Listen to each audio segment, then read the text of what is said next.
I hadn't exactly planned for a spaceship to ruin my peaceful afternoon. One moment I was lounging on my porch, beer in hand, watching the sun bleed gold and crimson over the dunes. The next, a fireball tore across the sky, smashing into the sand with a force that rattled my cabin like some celestial giant had just lost its temper. A thick dust cloud rolled through my yard, making me cough. I took another sip of my beer. "Well," I muttered, "that's new." Curiosity, and let's be honest, a bit of recklessness, got the better of me. Grabbing my jacket, I trudged up the dunes, my boots slipping against the shifting sand. As the smoke thinned, I spotted the wreckage, a sleek silver hull half buried in the dunes, hissing as it cooled. Then she stepped out. Tall, commanding, and dressed in what could only be described as high-tech battle lingerie, she moved with the confidence of someone who had never once questioned their own dominance. Sunlight glinted off her iridescent armor, and her violet skin shimmered like something out of a fever dream. But it was her eyes, gold, sharp, unimpressed, that pinned me in place, like she was assessing whether I was worth acknowledging. I flashed her my most disarming grin. "Rough landing?" She sighed, long and suffering, like I was already testing her patience. "This planet's gravity calibration is atrocious." "Yeah, gravity tends to be a pain," I said. "You all right, or should I call roadside assistance? Not sure they cover alien crashes, but I can check." She rolled her eyes, then stiffened as she shifted her weight. That's when I saw it, the slight stagger, the way her fingers pressed against her side. "You're hurt," I pointed out. "I'm perfectly fine," she snapped, then promptly collapsed. I caught her before she hit the ground. Up close, she smelled faintly electric, like the air after a lightning strike. Her armor was smooth, cold, and, okay, very intentionally designed to be distracting. "Yeah, sure," I muttered, adjusting her weight against me. "You're totally selling it, sweetheart." Her fingers curled against my chest, like she was debating whether to strangle me or not. "Human," she growled, "release me." "Sure," I said, "right after we make sure you don't bleed out." Getting her inside wasn't easy, but after much grumbling on her part, and determined ignoring on mine, I managed to set her down on my couch. She sat there stiffly, watching me like I was some primitive creature about to poke her with a stick. "You do realize I am of the Andrelaxian elite, yes?" she said, her tone laced with condescension. "I do not require human assistance." "Uh-huh." I tossed her a water bottle. "You also don't seem to require basic coordination, but here we are." Her golden eyes narrowed. Still, she took a slow sip of water. "So you got a name, or should I just keep calling you Grumpy Space Lady?" Her nose wrinkled. "I am Janara, High Commander of the Andrelaxian." "Cool. Nice to meet you, Janara. I'm Tobin. You crash-landed in my backyard, which means congratulations. You're officially my guest." Her lips parted like she wanted to argue, but then she hesitated, probably realizing she was stuck, at least for now. "I activated my distress beacon," she said.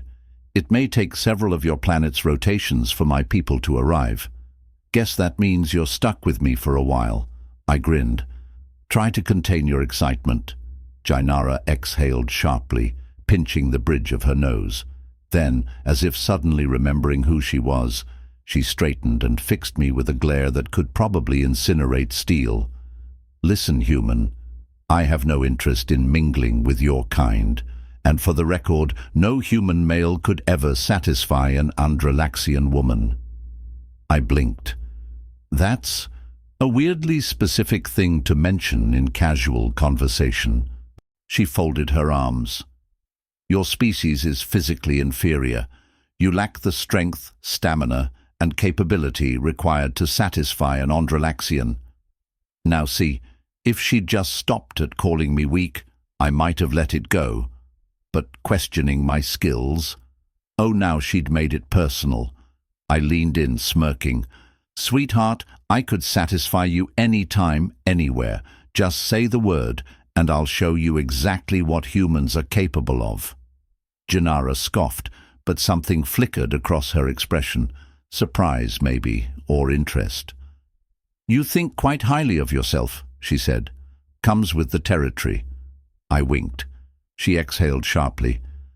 This conversation is beneath me, and yet you're still having it. Her lips parted for a sharp retort, but then she paused. Instead, she stood, stretching in a way that was definitely distracting, not that I was about to let her know that. Fine, she said at last. If you truly believe you can meet Andrelaxian standards, then I propose a test. I raised a brow. A test? You will fail, she said matter-of-factly, but it will entertain me. I grinned. Oh, this was happening. Bring it on, gorgeous, I said. Let's see what you've got. Jainara stood before me, arms crossed, golden eyes assessing me like I was some primitive creature barely worth her time. You claim to possess skills adequate for an Andrelaxian woman, she mused, tilting her head just enough for her crimson hair to catch the dim cabin light. Very well, human, let us test this assertion. Leaning against the counter, I smirked. You know, most women would just go on a date first. She arched a brow. Dates are an inefficient human custom, and unnecessary. So, not much romance in Andrelaxian culture, huh? Her expression darkened slightly.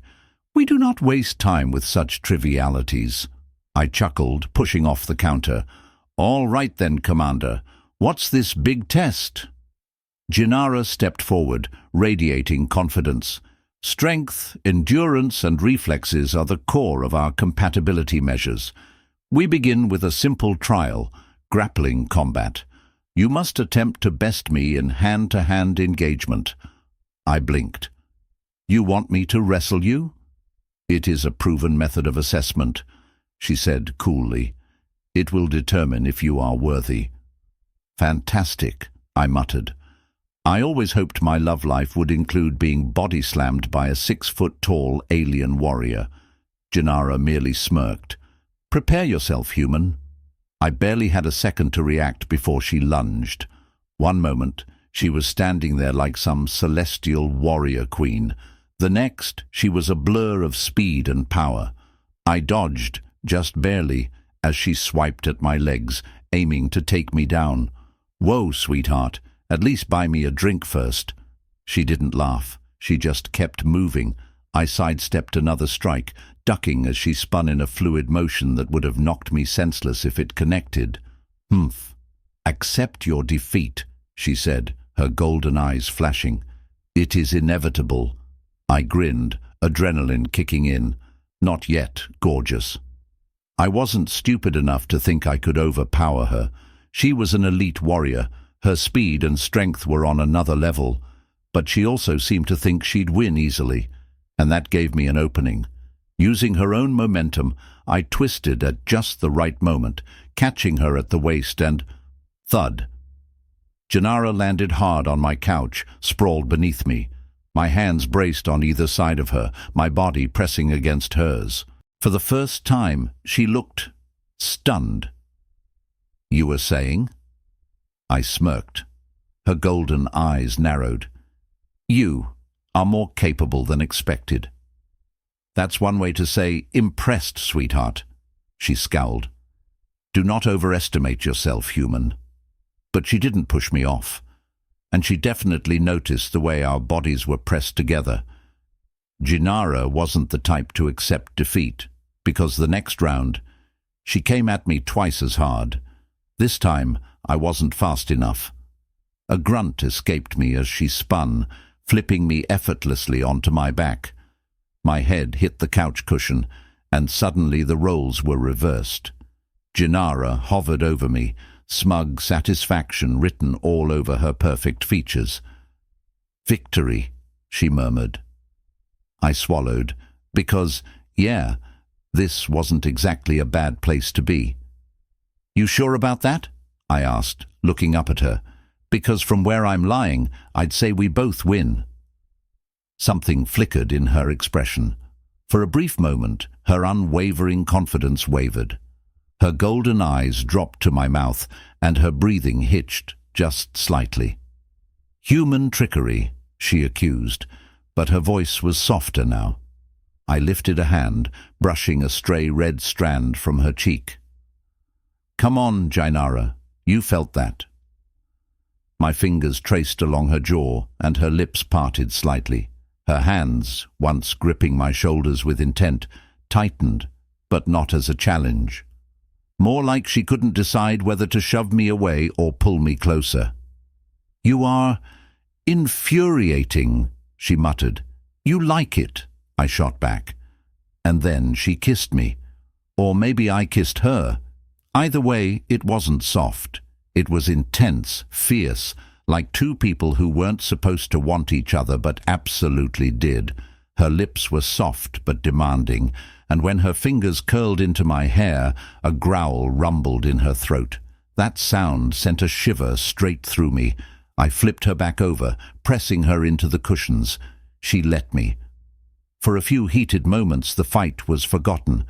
When we finally broke apart, both of us breathing hard, Jainara stared at me, a storm of emotions flickering in her golden gaze.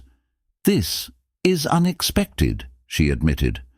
"Yeah," I agreed, voice rough. "But I'm not complaining." She swallowed, but her usual arrogant smirk returned. "You performed adequately."